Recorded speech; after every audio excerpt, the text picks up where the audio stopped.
just making a prediction. I'm not going to fuck her. I'll be 106. But how ironic. The only person on in this conversation is Mark. Yeah.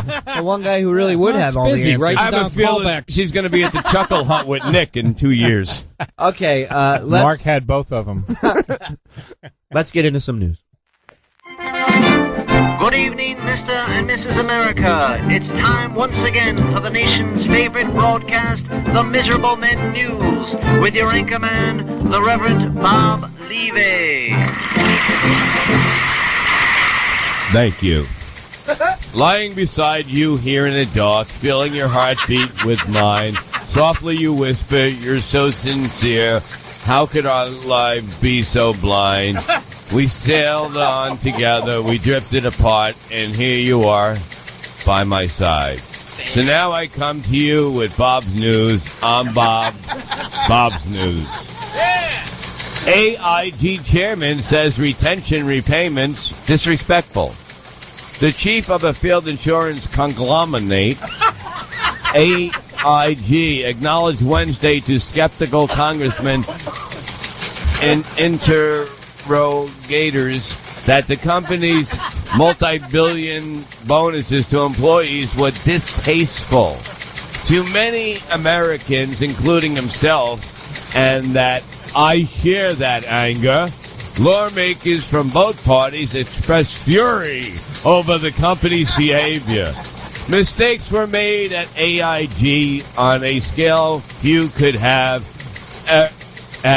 every imagined possible. Edward Liddy, chairman of Chief Executive Officer of the American International Group, Inc., said in prepared testimony. But he told a House Financial Services subcommittee the $165 million in bonuses paid over the week and should have been honored as a legal commitment of the United States government, which now owns 80% of the battered insurer.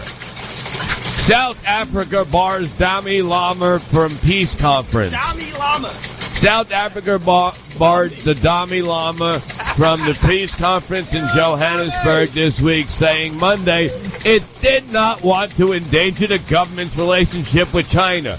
The move prompted sharp criticism from the Nobel Committee, among others. Tabai Masabi, spokesman for the president, Galama Motherlatai, said now was not the time for such high profile visits from the Tibetan spiritual leader, and added that South Africa hoped to avoid being the source of negative publicity about China. It is disappointing that South Africa, which has received so much solidarity from the world, doesn't want to give the solidarity to others, which is fucked up. Nobel Institute Director Geir Lunderstad told the Associated Press in Oslo, referring to the decades-long fight against apartheid. Netanyahu signs coalition deal with hawkish Shash. Incoming Prime Minister Benjamin Netanyahu brought a nationalist religious party into his emergency coalition Monday, taking a major step towards securing the parliamentary majority he needs to form a government.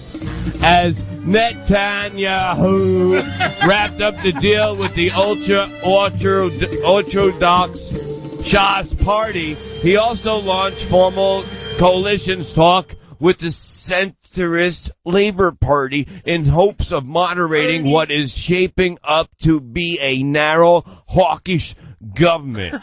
Adding Labour could provide stability and international credibility, but many Labour lawmakers oppose joining forces with Netanyahu. Last week, Netanyahu initialed his first coalition agreement with the ultra-nationalist Israel Beitenu. Thank you. That's the name. Oh, and the Beitenu to you too, sir. Great job, Bob. Thank you. That hurt. That one really.